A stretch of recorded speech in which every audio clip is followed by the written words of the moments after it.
Hello, everyone, and welcome. Welcome to Raising a Mogul with Tamara Zantel. I am so excited that you're here, and I am so happy and grateful to once again bring to you an amazing mom, an amazing person, and some wonderful information and tips just for you. So if you don't know me, my name is Tamara Zantel, and I am the CEO and founder of Raising a Mogul. I helped my daughter take her small home-based hobby and turn it into an international brand. And what I do is I work with moms just like you that also have superstars at home that they want to get exposure, giving those moms the confidence, the knowledge, and the tools that they need to also raise their young moguls. I'm really excited today to bring to you a wonderful person that I have been blessed to meet along my way. And I just know that she is going to drop some nuggets and give us some things that we need and the information that we need in order for us to live our best life, in order for us to create the life that we want. That's the theme of today's show. I wanted to give you the opportunity, create a moment where you can slow down, think about yourself, think about the journey and how it relates to your child, and most importantly, how it relates to you. What is it that you really want? What are you working so hard for? You know, let's take all those things, let's break it down, and let's talk to Dr. Tiffany Stewart. So I am going to introduce Dr. Tiffany. I am really grateful that she took the opportunity and the time to speak to us today, because as you know, doctors are busy, and I'm really grateful that she has a moment for her to share with us today. So Dr. Tiffany Stewart is transforming lives one person at a time. She is a life-changing success coach, a therapist, and a tenured associate professor. She's a forceful speaker who has been blessed to share her influential vision of creating the life you want through faith, personal development, and academic excellence. That is amazing, isn't it? But the most important thing that I have to say about Dr. Tiffany that I want you to know is that she is a mom. She's not just any mom. She is an amazing mom. And she is going to share with us a little bit about that experience. Hello. Hello. Welcome, Dr. Tiffany. Thank you so much for having me. It's such a pleasure to be here with you today. Thank you.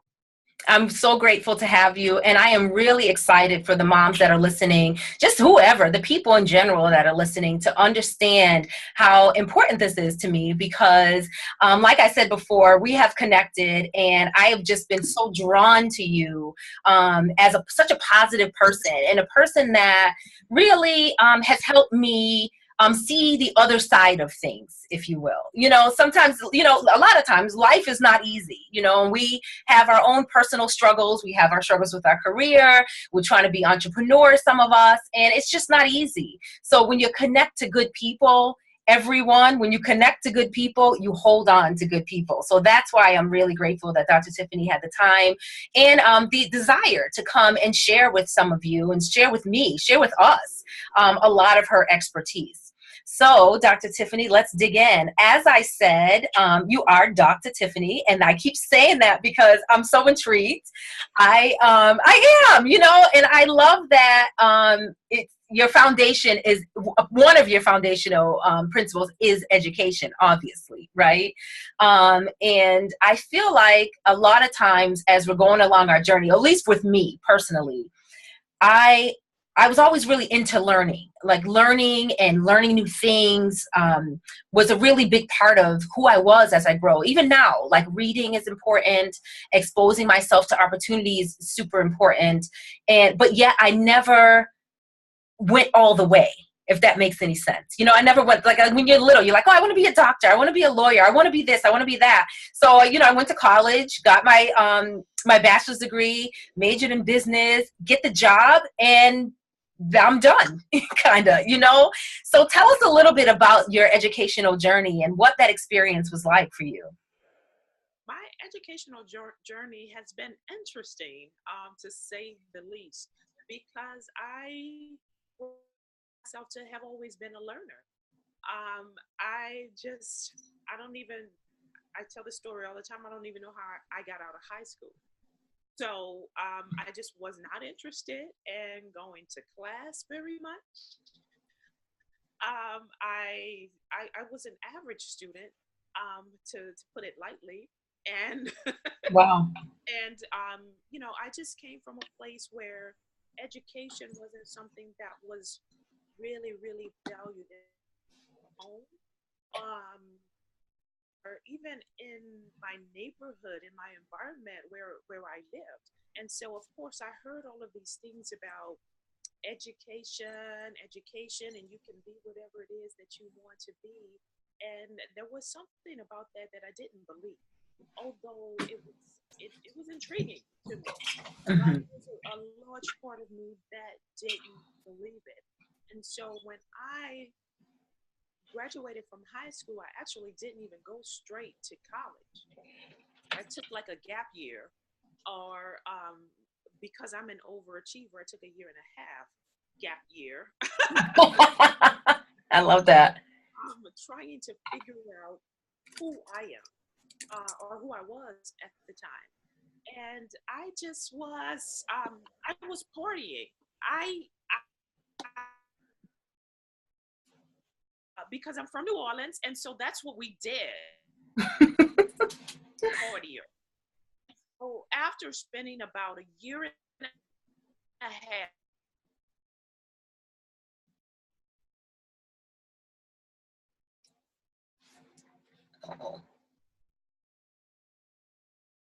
me what I was doing, now since I was out of school. And so I didn't have anything to say to them. So I got this bright idea that, oh, let's go to college. I said this to me and my best friend at the time, who was hanging out with me every day. And I was like, hey, got this idea. Let's go to college. Like, Gonna think that, oh, we're doing something really, really great here. So I brought that idea to her, thinking that she was gonna come along with me, and she was like, "No, no, I'm good." And wow. then um, it was I went ahead after, trying to convince her, but I still went ahead anyway. But it wasn't my intention to even so because it wasn't my intention to finish. I just was really trying to be there, just be enrolled. That was it. Mhm. Right. And so the first year of college was it's interesting because I spent the first year of college in remedial courses because I had played Wow. around so much in high school. so Wow. so yeah, so the first year of college really didn't even count, right? Because I was in remedial courses. But that second year, when I got into my actual college courses, I um, I had a professor, and her name was Dr. Leary, and she was a black woman. She looked like me, reminded me of me. And she came into the classroom, and first thing that she said was that when I was in high school, my grades looked like the alphabet. Mm. And she said, and I came from the projects. And I was like, oh, it's me. And although I didn't come from the projects, I wasn't very far from it. Right. Right. Hmm. And she was like, this, you can do this. She said, it's you are no different from me. You are no different from me. She said, and this really is going to be the hardest part for you to get through your undergraduate degree. And from that point on, everything else is going to be a piece of cake. And Wow. it was the first time that anyone had ever even implanted something like that into me that gave me the space to even think that this is something that I could do. Wow. And so from that point on, I started taking education seriously. And then I was like, I want to see how far I can take this thing. I really do. And because, I just didn't think that it was possible for me. And so then at that point, I got really, really serious. And lo and behold, I actually did like learning. I am a learner. It's like, I wow. Yeah, I didn't know it. I had no idea. And so I started taking my education very, very seriously.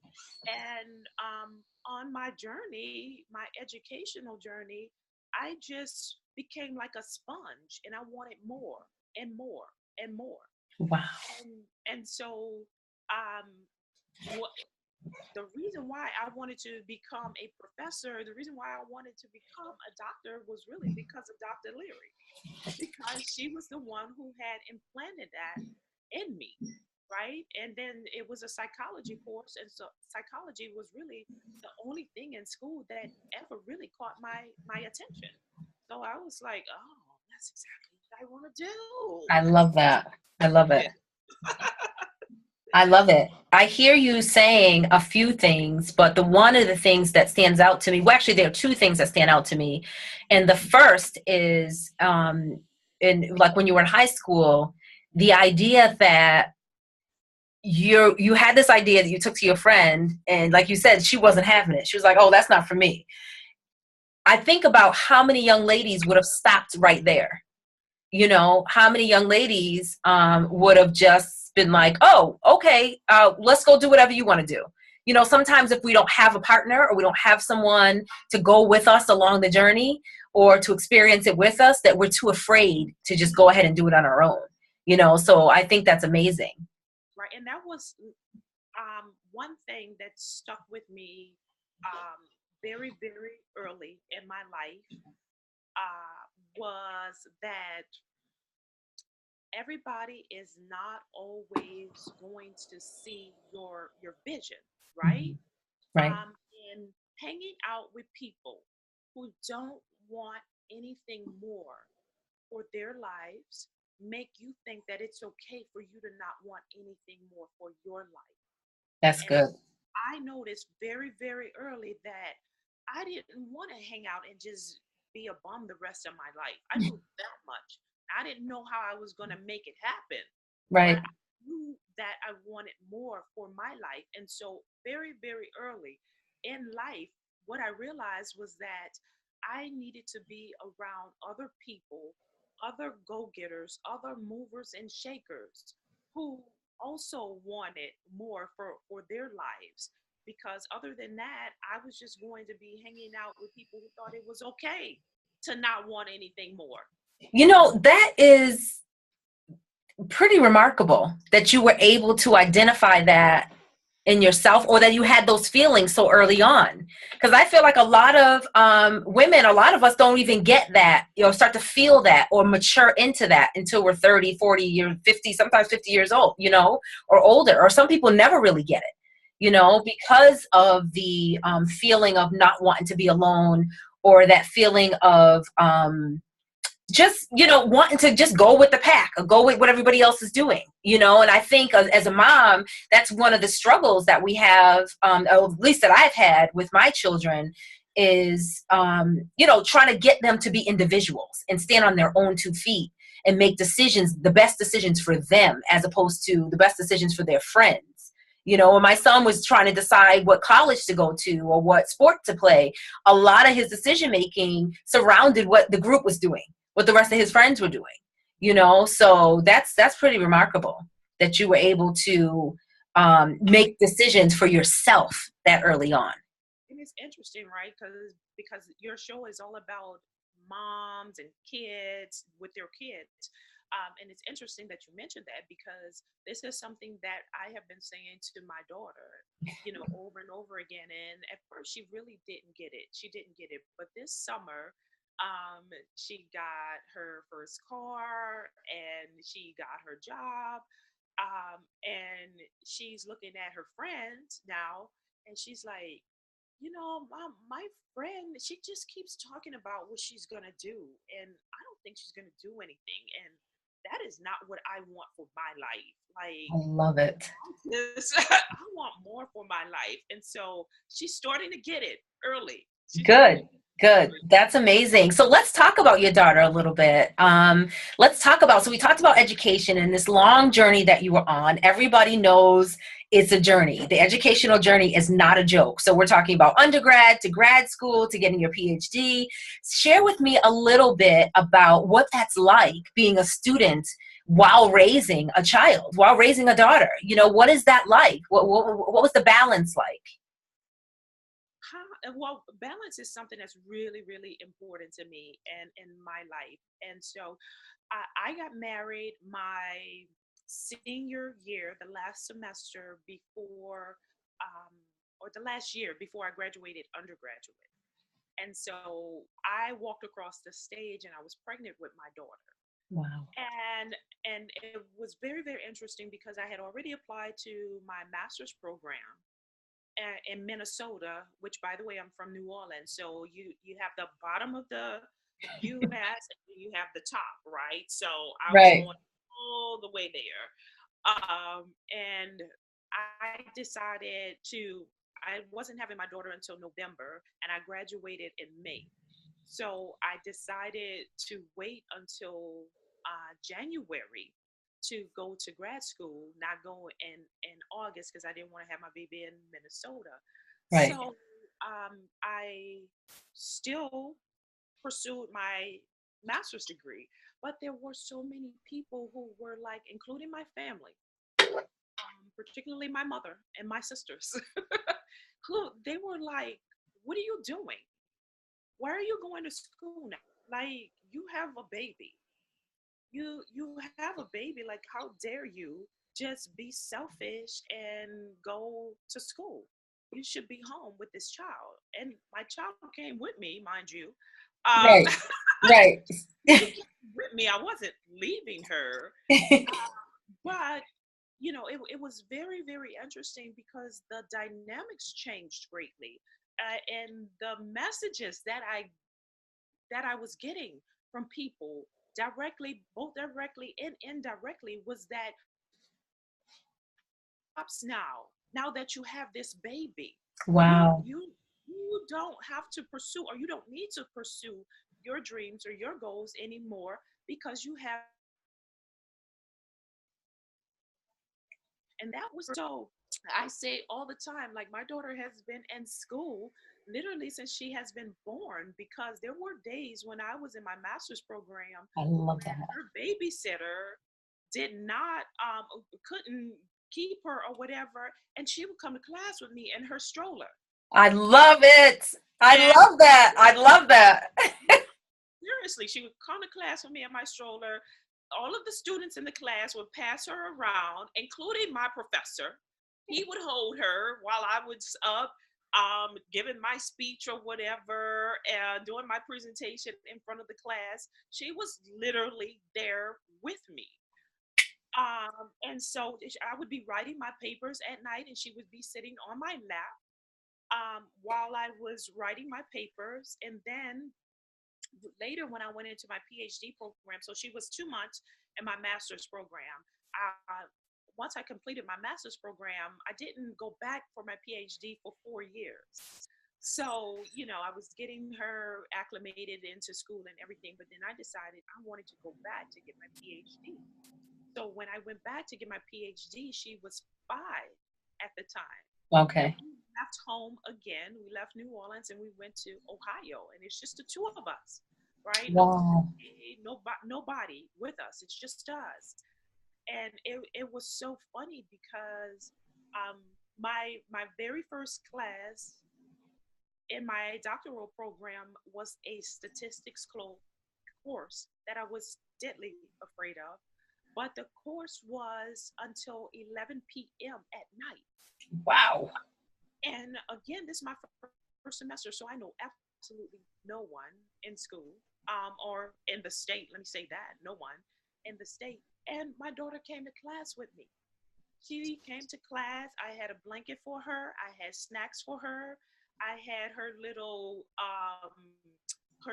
TV with her, the headphones, and she would sit there in class with me. And it was so interesting because it got to the point during my 4 years in my doctoral program. there were people who knew my daughter before they knew me. I would go into the computer lab and they would be like, hey, your daughter is so cute. And I would be like, oh, my daughter? You know my daughter? I don't even know you. Because they're talking about it behind the scenes. They're like, did you see her bring her daughter to school today? I think that is remarkable. We're talking about resilience. We're talking about making a way, not giving up. Just the idea that so many moms would have just stopped, and just would have been like, you know what? That's it. Stopped. I'm done. Like I got the baby to take care of. I'm going to listen to mama and them and just go ahead and stay here, get a job and take this 1 degree and just stand still because I have the baby. So we're not talking about abandonment because she came with you. And I love that she came with you. The idea of her sitting in class with you. I remember when my daughter Xandra was, when I decided to go back to school to finish, I remember walking across campus with her strapped to the front of me and going to meet with my professor. So I am like totally on board with this and I get it, but there has to be something inside of you that brings about that sort of resilience, creating the life that you want. It goes especially when you become a mom, it pushes well beyond you, I would assume. So we're talking about not only creating the life that you want for Dr. Tiffany, but also creating the life that you want for your daughter. So all of this manifests early, when you first decide, realize that she's coming, and you make the decision. So that takes a lot of foresight. So we're talking about setting, creating, working towards the life that you want, right? So it's not just like waiting for life to happen. You're talking about creating the life that you want while you have this child so that you both can live in a way that you want, Interestingly enough about that, you talk about having a plan and having the foresight. And the interesting thing is the only foresight that I had was that I didn't want my daughter to live in poverty like I came from. Mm-hmm. And I wanted to give her a better life. And I didn't know what that looked like. Right. I really didn't. But at that point, it was for me, okay, I feel like education is going to be my way out. And I don't really know what that looks like. And so often we feel like we need to have everything planned out, step by step by step by step. And everything doesn't have to be planned out, because the one thing that I can speak on, and I know for certain, there are not many things that I know for certain, but this is one thing that I do know for certain. Everything will work out when you put one step, or you take one step and you put one foot in front of the other. Things will just naturally happen for you. I believe it. You have to be able to take the action first. So I wasn't someone who was complacent and sat around and wished for a better life, wished that I could have something different, wish that I could give my daughter something different. I was consistently taking the action consistently, although I didn't know what the end result was going to look like. I only know that I had to move, and every single time I love it. I made the move, God, the universe placed something and someone in front of us, and I was taken care of, she was taken care of, and we have been good.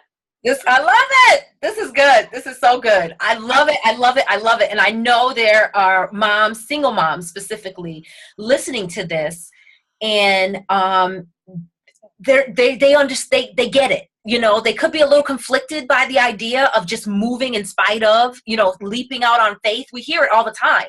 You got to take a chance. You got to just leap. You got to just jump. You got to just move. But a lot of times people's faith is not strong enough, and I, for me, working with my young mogul, I remember the idea of me still trying to hone in and work on where I was in the world and how I showed up in the world.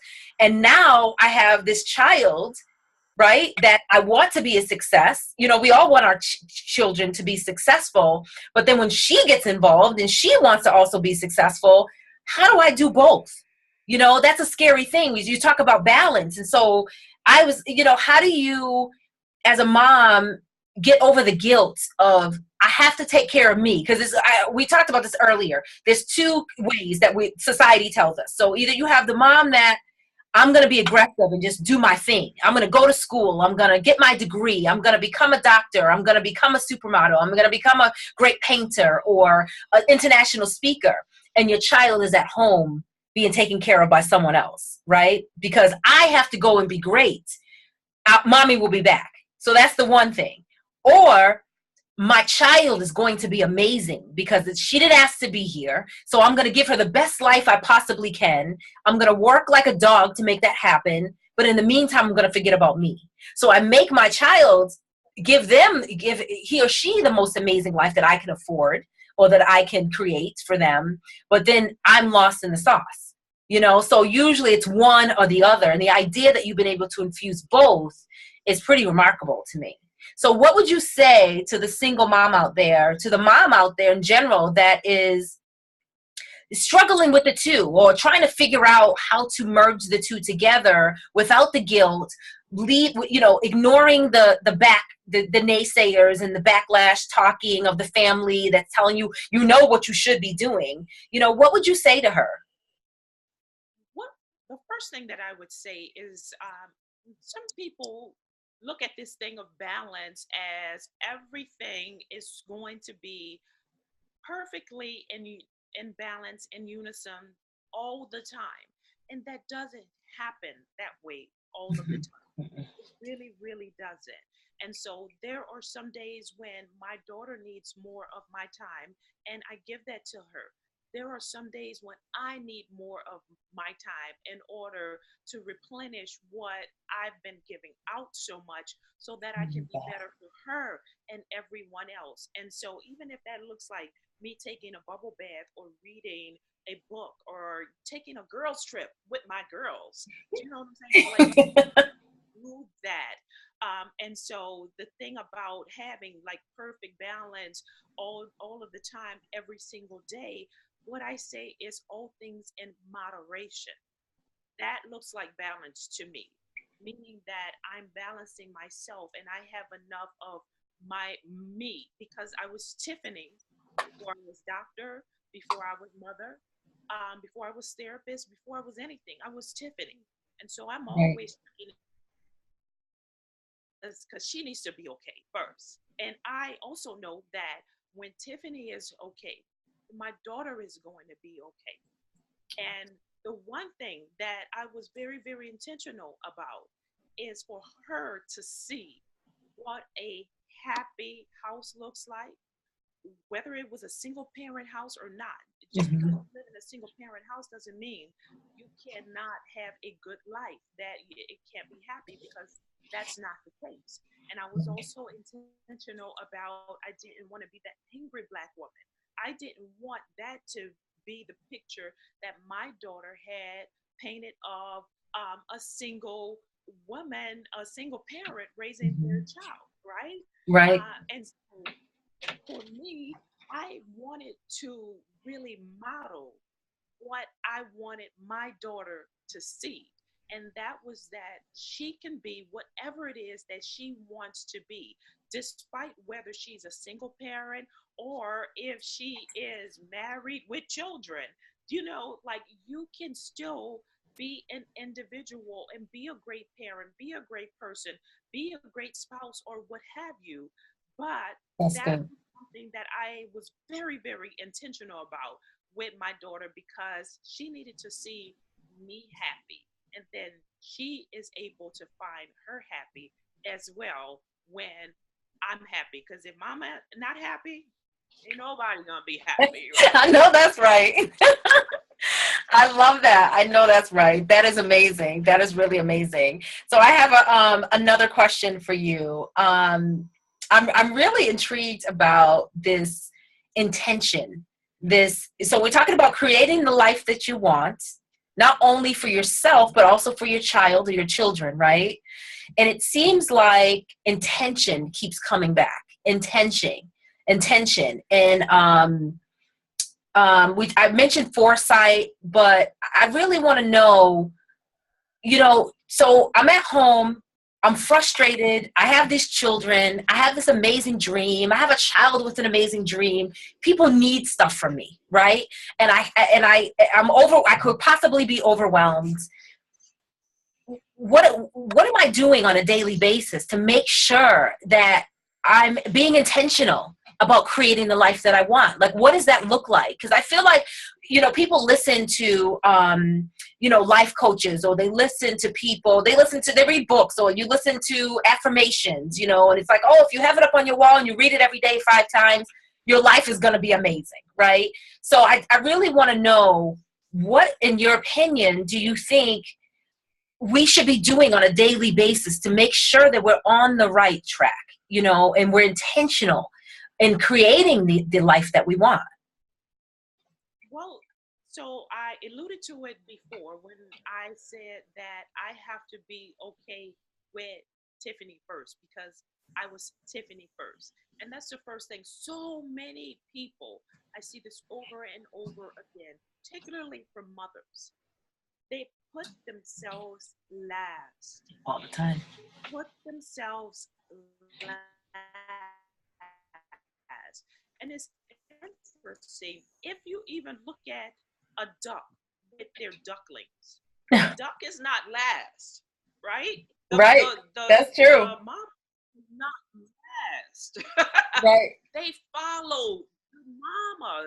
What is it? The geese? It's the geese, right? Yeah. They follow. They follow I the could just see him walking across the street. The mom's always in front. You're right. in front. And so your children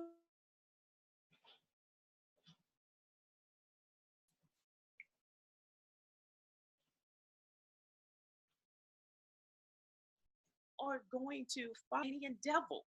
And so I realized very, very young in life also that what I needed was I needed to make sure that my tank was on empty, because when you are constantly giving of yourself, then it's really, really difficult for you to do anything well when you're on E. You Absolutely. don't do anything well. You're not a good employee. You're not a good mother. You're not a very good spouse. You know what I'm saying? Because even Absolutely. if it looks on the outside like you are harboring resentment on the inside, and eventually that thing blows up. Yes. Eventually Yes. it blows up, right? And so when I say being intentional, I on a daily basis check in with me to figure out what it is that I need. Some days, listen, some days, like I said, it's just me taking a bubble bath by myself, and that's all I need. Some days, it's me planning a trip without without my daughter. Okay. I know that's right. and and you'll keep hearing trips come up also because I love trips, but I love to travel.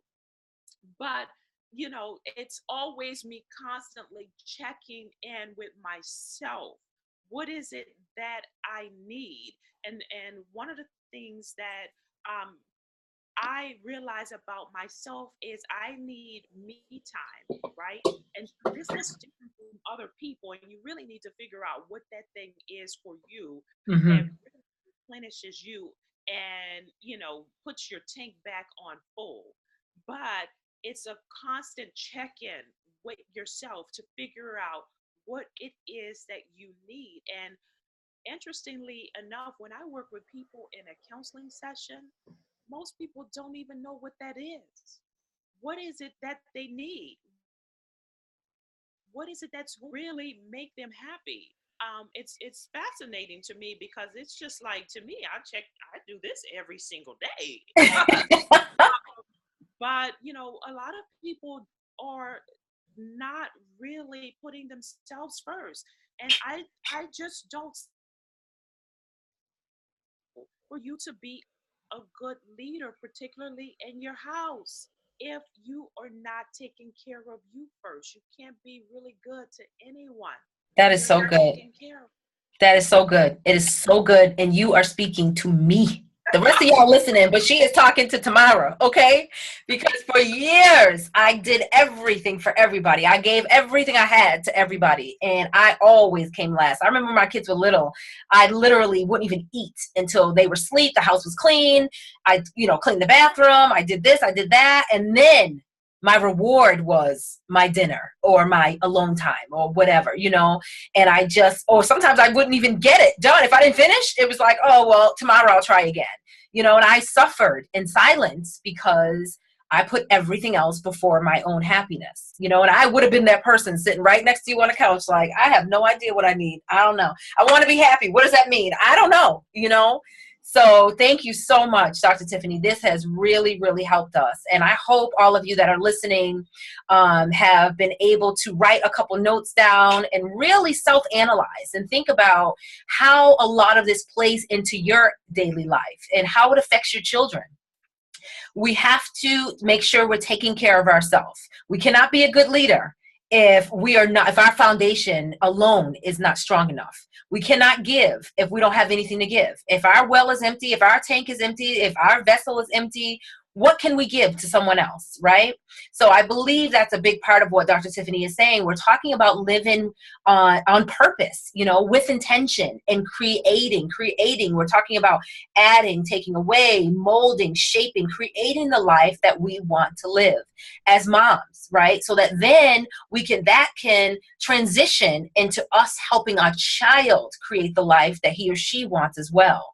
Because we cannot help them be great if we're still staggering around trying to figure it out, right? Together we're stronger. And if as you as a mom, if your foundation is on point, you're going to be unstoppable. We just heard Dr. Tiffany talk about how she was like, listen, they all said this, they all said that, but I took it upon myself to make sure that I was intentional with every step I took. She didn't say it was all easy. She didn't say she didn't have to figure some things out. She said, I moved and I was alone. We brought a blanket and we sat on the floor. She had to figure it out. And I think a lot of times we stop because of the fear. We stop because of the unknown. We stop because he or she said. We spend a lot of time worrying about the process instead of just moving and allowing, like she said, God or the universe to kind of just work it out. If you don't move, nothing else is going to move. If you stay still, everything will remain exactly the same, right, Dr. Tiffany? So I think that's really important. Let me just add this one note Of also, course. that when you are in a position where you are doing whatever it is that you are doing and you are raising a mogul, you are doing a disservice to your child by making them first, head, and everything of your life. You do them a disservice because that's not setting them up for the real world. Because when they get into the real world, they are not first at the Mm-hmm. forefront in everybody else's world. And so that sets them up for disappointment and like, oh my gosh, but I was always everything to my mom or my dad. I was always, why is this person not taking me seriously? Why is this person telling me no?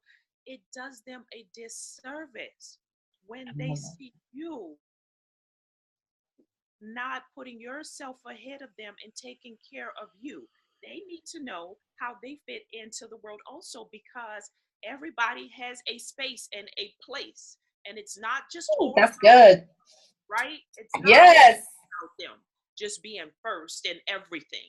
And so that is my belief, that when you are only doing whatever it is that you're doing solely for your children and you take you out of the equation, you're doing them a disservice. I love that. That is excellent. That is right there. That's good. Thank you. I love that. I love that. So, Dr. Tiffany, I have a interesting question for you. I am wondering about legacy. And this is usually when I like to end the show, and I want to talk about legacy, and as parents, what we're hoping to leave our children. A lot of times when we talk about leaving our children, we're talking about something monetary or a pair of earrings or grandma's china or whatever. I want to talk to you about legacy. So your young mogul, what would she say your legacy is that you're going to leave her? Or what are you hoping to leave her in regards to your legacy? So we're going to come back full circle, and it's that resilience piece. You know, you have to be resilient. You're going to get told no a million times. So many people are not going to believe in you. It doesn't mean that you're not good enough and that you really can be whatever it is that you want to be, and you really can create this. You really can provoke your success. You really can do this, right? And you don't Right. need anybody else's permission to do it. You really can do and be whatever it is you want to in life. I love that. I love it, love it, love it. Thank you so much. Thank you so much. Dr. Tiffany, it has indeed been a wonderful pleasure. Thank you so much for agreeing to spend some time with us and Team Raising a Mogul. I'm so excited, and I know that everyone that is watching or that has listened has really been blessed by the information that you've agreed to share with us, because I know I have. I know I have. So I want to thank you so much for joining us, and I'll be talking to you soon, y'all, because I'm working on me. So Dr. Tiffany's gonna help me get me together. Okay, Xandra's a whole nother thing. I got 5 kids, and they're doing all right. Now I got to work on tomorrow. Okay. Thank you so much for having me. I appreciate it. No problem at all. No problem at all. And I'll be talking to you soon. So listen, everyone, I told you I was excited. I told you I was excited. And I said the same word like 40 times. And the reason why is because I knew, when you follow people and you watch what they're doing and how they show up in the world, you just know that what they have to offer is the real deal. So, we see people and they motivate us, and they talk to us about getting your life together, get your best life, or watch me as an example. Dr. Tiffany did the work. She is doing the work.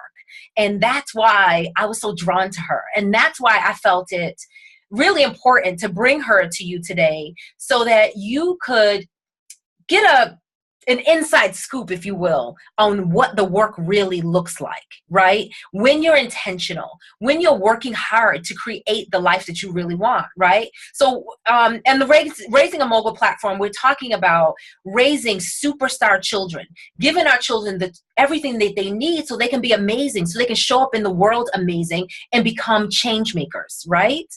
But that starts with us as the momagers, the dadagers, the parent managers, the guardians, the mentors, right? We're the ones that are going to set them up for success. However, we cannot do that if we are not strong in our foundation ourselves. So that's where the self-care piece comes in. And that's why Dr. Tiffany was here today to share with us. So I want to thank you for joining us and for joining me on my Raising a Mogul with Tamara Zantel. I'm so grateful. If you want to get in touch with me, you can follow me at all things Tamara Zantel, and also join us in our private community, the Raising a Mogul community, at www.raisingamogultv.com. In the meantime, I want to leave you with this. I want to remind you to be intentional. I want to remind you to live on purpose. Think about the life that you want to create, mold, stretch, build, right? For yourself. Your child is going to get everything that they need, right? Now it's time for you to get everything that you need to take care of yourself. I ask you this, like Dr. Tiffany asked us, what are you modeling? What are you showing them? How are you showing up in the world? Because like I always say, your children, they are always watching. So that's all, folks. And thank you so much for joining me. Once again, I'm your girl, Tamara Zantel. I am a Momager coach. I help give you the knowledge, the confidence, and the tools you need to raise your young moguls. We'll talk to you soon.